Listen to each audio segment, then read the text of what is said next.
Good morning. Is Texas becoming the new capital of U.S. manufacturing? And here's what CRE investors need to know. So, for the last decade, Texas has dominated national headlines for population growth, corporate relocations, and job creation. But now the Lone Star State is entering a new era, one that could redefine America's entire industrial and manufacturing landscape. From semiconductors to EV components, aerospace, life sciences, and next gen energy systems, Texas is rapidly positioning itself as the new manufacturing capital of the United States. And for commercial real estate investors and business owners, this shift represents one of the biggest opportunities of the next 10 to 20 years. And why manufacturers are choosing Texas? Well, number one is a business friendly environment. So, what Texas offers that others don't, well, not no others, but what makes us unique is no state income tax, predictable regulatory frameworks, aggressive financial incentives for manufacturers to move, and also fast track development programs. These advantages are now luring companies that once relied on California, New York, or overseas manufacturing hubs. Two is mega scale infrastructure and development. So billions are flowing into high capacity transmission lines, so power, industrial corridors. So along I 10, I 35, and State Highway 130, you're seeing a lot of that development. And energy infrastructure to support data centers, robotics, and advanced manufacturing. So we have deep water port expansions. So think Houston as well as Corpus Christi and Freeport. And Texas is building the logistical backbone needed for rapid industrialization, and CRE activity is following. So, number three is the talent pipeline and workforce growth. With nearly 1,000 people per day moving to Texas, companies can gain a fast growing professional workforce, skilled trades supported by state funded training programs, and university partnerships that feed into their engineering, tech, and manufacturing jobs. This really helps solve some of the labor shortage problems that are plaguing other states. So consider Texas. Four is federal and state incentives are accelerating our growth. So think about some of these major catalysts and what they're doing for the business. But the Texas CHIPS Act for semiconductors, or the Inflation Reduction Act, which sponsored a lot of clean energy. But there's also Department of Defense reshoring initiatives. And there's massive corporate capital commitments to Texas. So Google, Samsung, Tesla, NVIDIA, as well as Toyota. And these moves have poured billions into Texas and created long term demand for industrial, logistics, and flex manufacturing space.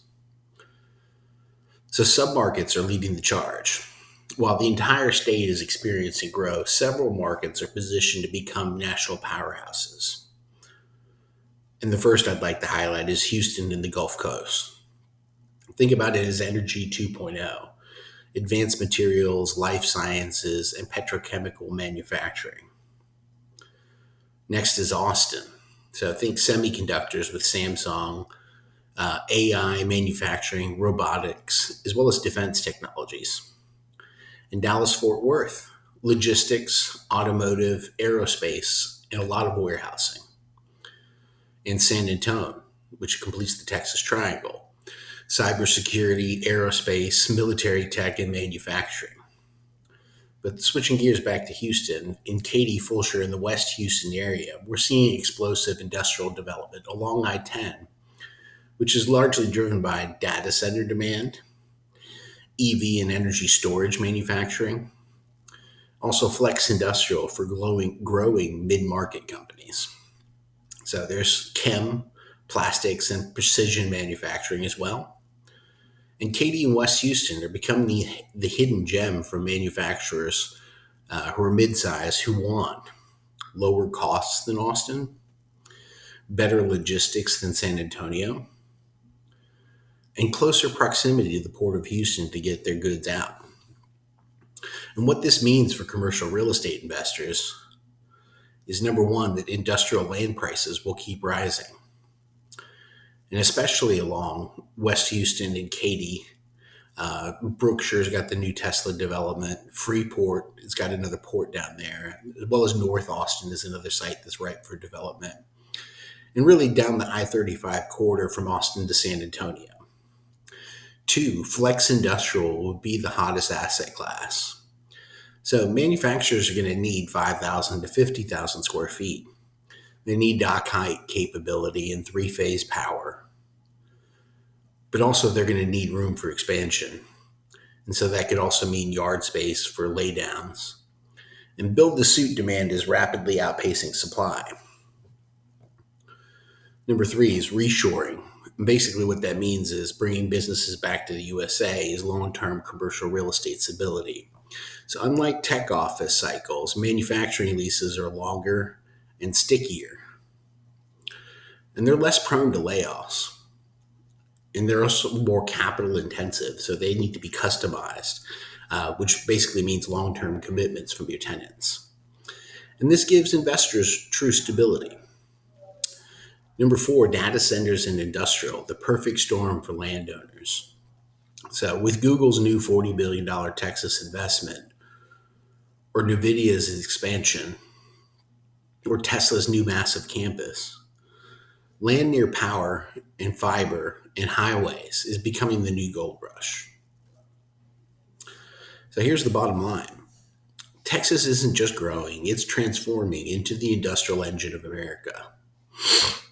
And for CRE investors and business owners, now is the time to secure land for development, lock in industrial space leases, explore build-to-suit opportunities where they're available.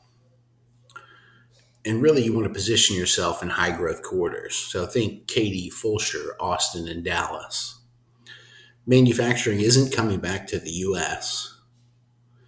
It's coming back to Texas. Bigger and better in Texas. That is the takeaway for today. You can visit my website, HoustonRealEstateBrokerage.com. There's a lot of free resources as well. You can schedule a consultation. Thank you for the time. Have a good day.